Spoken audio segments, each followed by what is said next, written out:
terms of post-disaster recovery I see. and how urban planning comes into it. I see. Very, again, very relevant these days, yeah. And that's where, again, I think probably Yasmin and we have Ritika from Earthquake Engineering. Just as an example, maybe later I would like to ask your opinion about how you see the excellence of Japan in this field. As we are talking with Haraoka-san as well, actually I'm on the editorial committee of Japan Spotlight, that magazine that Haraoka-san is the chief editor of. And in that magazine, one of our focuses, our mandate is to build awareness about Japan overseas. So, as one of the areas, probably in the disaster recovery, or in the field of earthquake, or in the field of urban planning, I personally feel Japan has excellent technology, excellent expertise, which makes so much sense to be taken overseas. So that's kind of the theme of my speech today as well, that how we as foreigners in Japan, who have known Japan, who have learned so much about Japan, who have got so much of expertise and know-how in Japan, and how we can be the bridge to take it overseas. And of course, that process is very entrepreneurial in nature. And in that process, it can be a business opportunity, it can be an entrepreneurial opportunity. So, on that theme, on the theme today, first of all, just wanted to introduce myself. As I mentioned, Sun & Sons Advisors. Sorry, it's all in Japanese. I'm sure at least half of you can understand and read it, maybe more. But I only had it in Japanese, so it's here. Been here 15 years, this Sun & Sons Advisors, 3.5 years. I also represent Tata Asset Management and Tata Realty and Infrastructure.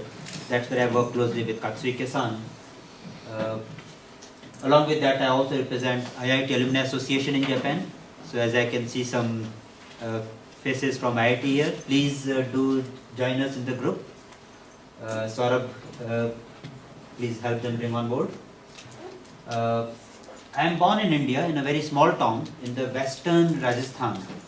It's a place called Bardmer. It's quite a small town. In a way I take pride in myself that I have been a first in many ways. I am the first person from my town to go into an IIT. No one knew about IIT at all. After I got through the IIT entrance, I went to the post office, the telegraph office, to make a telegram. Back then, that's the only option we had. To my uncle, that Tauji, uncle, I have got into IIT.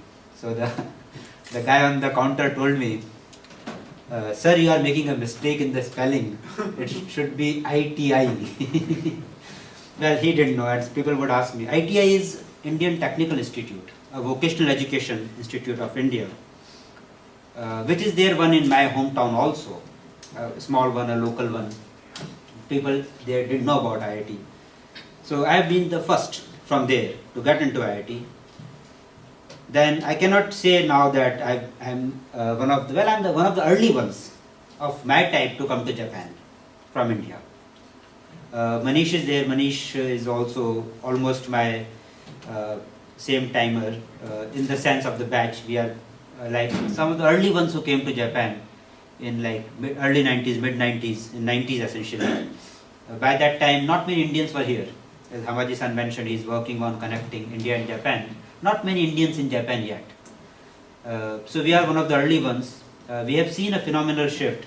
So I've been a pioneer in those sense. I am also, I feel, a pioneer in the business development between India and Japan. Now many companies are in the domain, including the big ones. And that's also very important here. On the theme today, we are a small company, just 3.5-year-old. A small team, a small capital.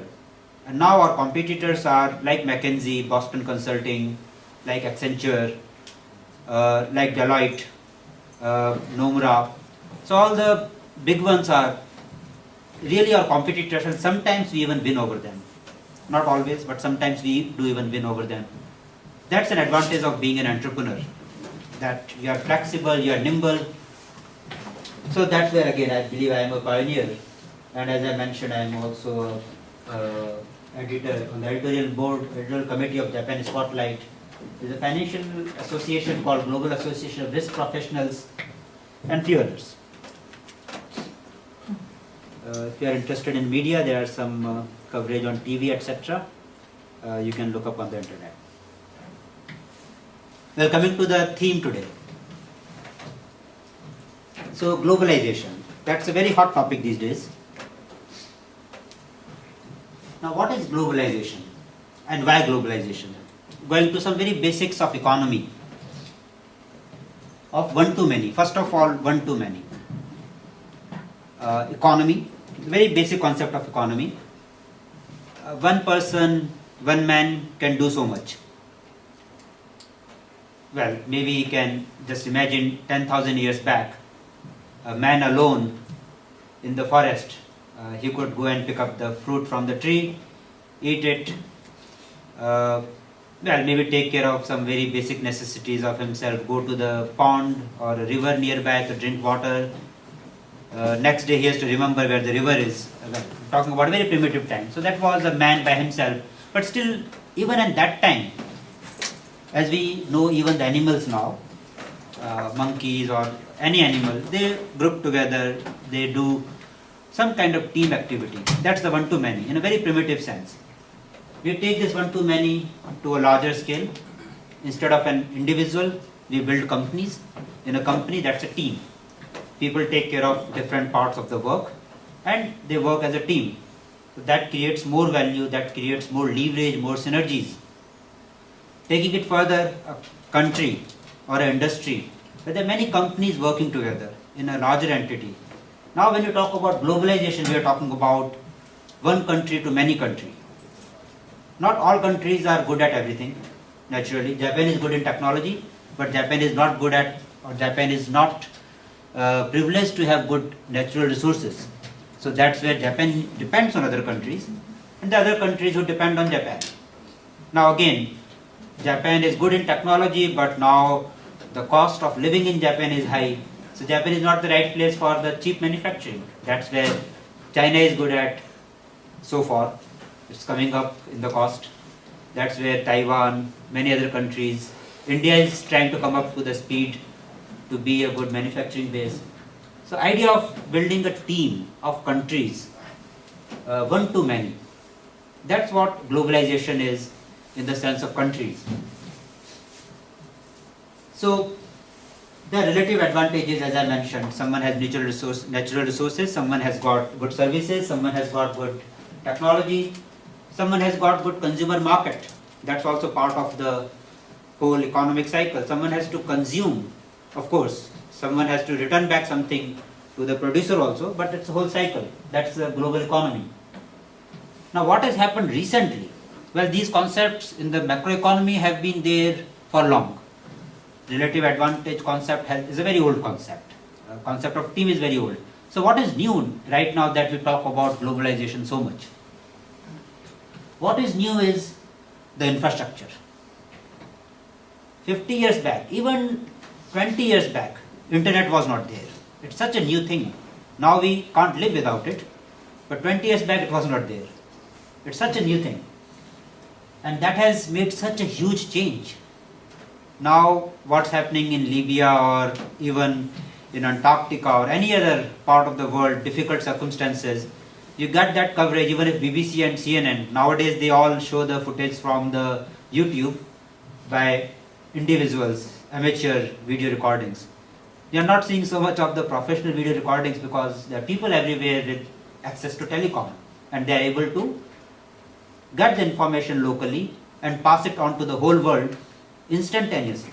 This was not possible even 5-10 years back, practically. Technology was there about 10 years back. It has now matured enough that it's instantaneously available all over the world. Travel has become so much easier. Well, you can really have a day trip to Shanghai. You can have a day trip to Taiwan. Not yet to India, but maybe 10-15 years down the line, maybe we will have a day trip possible to Delhi. So travel has become so much possible. Liberalization. what happened first? The countries created boundaries for protectionism. They created the trade barriers, they created customs, they created various other kind of protectionist measures to protect their own economy. But now in the current world, we are seeing a big movement towards liberalization. WTO, World Trade Organization, now we are seeing the FTA among the ASEAN countries. We are talking about ASEAN plus 6. India and Japan have recently signed a comprehensive economic partnership agreement. There's so many countries. So what all of this is about is liberalization. They are all opening up to each other. So in brief, what I want to say is, because of all of this, the globalization, what's happening right now, is unprecedented in nature. It has never happened before. It was never possible before. So it has just become possible, but it has not happened yet. It's only the dawn of a new unprecedented globalization. Where does Japan stand in this? Japan, actually, it's a very convenient country in so many ways. It's a very large economy, the world's second largest economy for the small size, and it's very homogeneous. All over Japan you have similar lifestyle, similar product sale, all over Japan. All over Japan you find the same chain stores. So it's very homogeneous, same language, same culture, and it's a very rich domestic market. Japan also has got a language which is by itself. So it's very much protected from rest of the world in terms of the barrier to entry. Foreign companies, foreign people cannot easily come to Japan and work here. It's not easy, not because of the local situation, but because of the language, because of the culture. Japanese culture is also like, it's difficult for the foreigners to penetrate inside. It takes time to build relationships in Japan.